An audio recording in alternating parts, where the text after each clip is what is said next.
El agropecuario decide realizar este primer trabajo que en realidad se convierte en la primera etapa de una serie de trabajos más que lo que pretenden es construir cómo es la matriz productiva del sector agropecuario argentino. En esta primera etapa presentamos el sector agrícola, estudiando la producción en 17 regiones, con más de una tecnología en distintos niveles de producción y dimensionando en definitiva cuánto es que se moviliza de capital en los 18 principales cultivos extensivos. Uno se encuentra con cosas que son sorprendentes, decir que el algodón o el arroz moviliza más de 700 millones de pesos en cada campaña no es poca cosa cuando uno mira que esos cultivos están concentrados en Chaco o en el litoral norte. En definitiva, lo que planteamos es que es necesario conocer cómo es la estructura productiva de cada cultivo y lo que decimos es que para ver cómo son las estructuras de generación de valor, en definitiva hay que estudiar cómo es toda la matriz productiva. ¿Cuántas son las hectáreas que tenemos dedicadas a cada uno de los cultivos y la inversión que se ha hecho en la misma? Nosotros estamos estimando aproximadamente 31,3 millones de hectáreas. Eso estaría generando en esta campaña un poquito más de 95 millones de toneladas de producción. Cuando tomamos los supuestos iniciales había un poquito menos de superficie de maíz, con lo cual hoy probablemente la producción se incremente un poquito. Y nos estaba dando 70.000 millones de pesos como inversión anual en términos de estos 18 cultivos que te decía antes.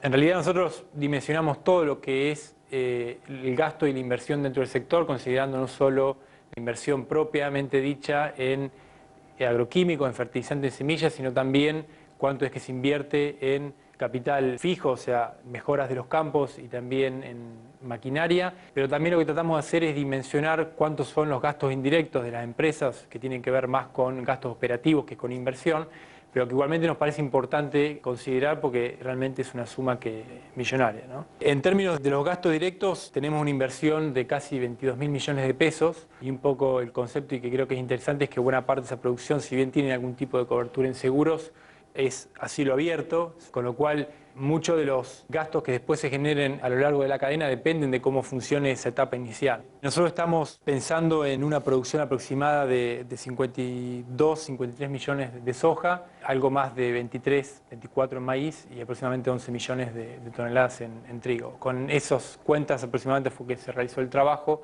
se está terminando de implantar el maíz, hay que terminar de ver cuál va a ser el área final y bueno, obviamente después cómo evolucione la campaña, ¿no? Que esperemos que sea buena climáticamente. ¿Y cómo se hace lo que es la comercialización y la logística para llegar casi a las 95 millones de toneladas en estos últimos años? Una de las cosas interesantes del trabajo y de nuevo que nos quedó cuantificado en términos de matriz es el impacto que tiene la comercialización en las distintas regiones, básicamente el flete. Obviamente hay regiones que tienen una distancia a puerto que es realmente importante, el caso más extremo es el caso del NOA, con lo cual creo que surgen también la necesidad de ver cómo lograr disminuir esos costos y en definitiva lograr que la generación de valor continúe en la misma zona. Hablamos siempre de la necesidad de tener empresas que produzcan carne dentro de la misma provincia y no que las provincias productoras de maíz sean importadoras de carne, ¿no? Algo que parece bastante ilógico desde lo conceptual. La realidad es que después en la práctica nunca logramos integrar del todo las cadenas y que realmente permitirían mejorar mucho a esas zonas o incluso incorporar nuevas zonas de producción, ¿no? Juan del Río describe cómo es la situación actual del mercado crediticio y el financiamiento en la Argentina. En términos de crediticios del sector agropecuario y general, en realidad en Argentina estamos viviendo una situación particular dada la liquidez que hay en el sector bancario. Realmente se vienen viendo tasas que son bastante bajas, tanto en pesos como en dólares, ¿no? Si uno hace la cuenta en términos reales de los niveles de estas tasas de interés hoy, parece increíble, pero en definitiva tenemos tasas reales que son fuertemente negativas. Obviamente que una parte del financiamiento del sector, y así fue contemplado en el trabajo, se realiza mediante el sector bancario, pero también una buena parte, si bien es muy difícil cuantificarlo, se realiza a través de la cadena comercial. Obviamente las tasas ahí son un poco distintas y los mecanismos y los plazos son un poco distintos, pero consideramos que en definitiva lo que hace falta es sobre todo inversión para lo que tiene que ver con estructuras de capital más fijas, ¿sí? No solamente con maquinaria, sino con también mejoras para los campos, con mejoras en términos de inversión para la cadena comercial y con más capital fijo para las empresas. ¿Cómo quedan acomodados según las regiones la relación insumo-producto y sobre todo la rentabilidad con esta nueva radiografía que se saca a nivel país? Realmente el alza de precios que hemos visto en los últimos tiempos ha sido impresionante. Si uno mira hoy cuáles son las expectativas de crecimiento en el mundo y la buena expectativa de precios que hay para la gran mayoría de los productos, uno dice, volvemos a un mundo, si quiere, parecido a el que habíamos tenido antes de la crisis del 2008.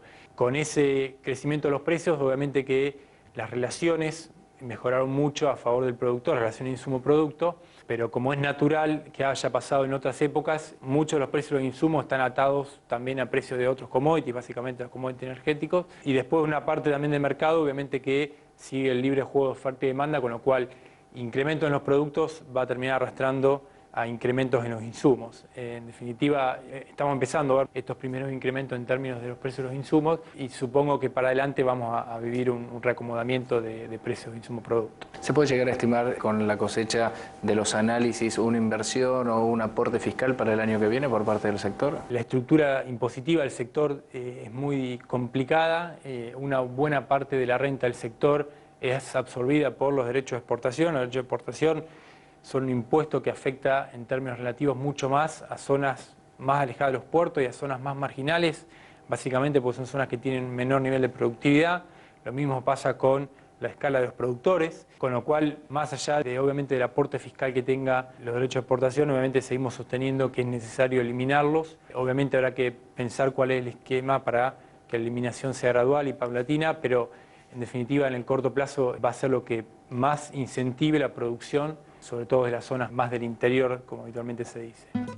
Como conclusión, Del Río aborda y analiza las cifras de gasto e inversión que el informe De la Tierra al País presenta y que superan los 70.000 millones de pesos. Lo que nosotros estimamos es que un 70% de toda esta inversión que estamos hablando se genera en los mismos sectores, con lo cual, más allá de la ganancia que finalmente haya, la realidad es que el sector agropecuario en sí moviliza mucho capital dentro de, sobre todo, los pueblos del interior. Y en definitiva eso también va generando rentabilidades a lo largo de toda la cadena que se vuelven a reinvertir justamente en esos mismos lugares porque es ahí donde se originan.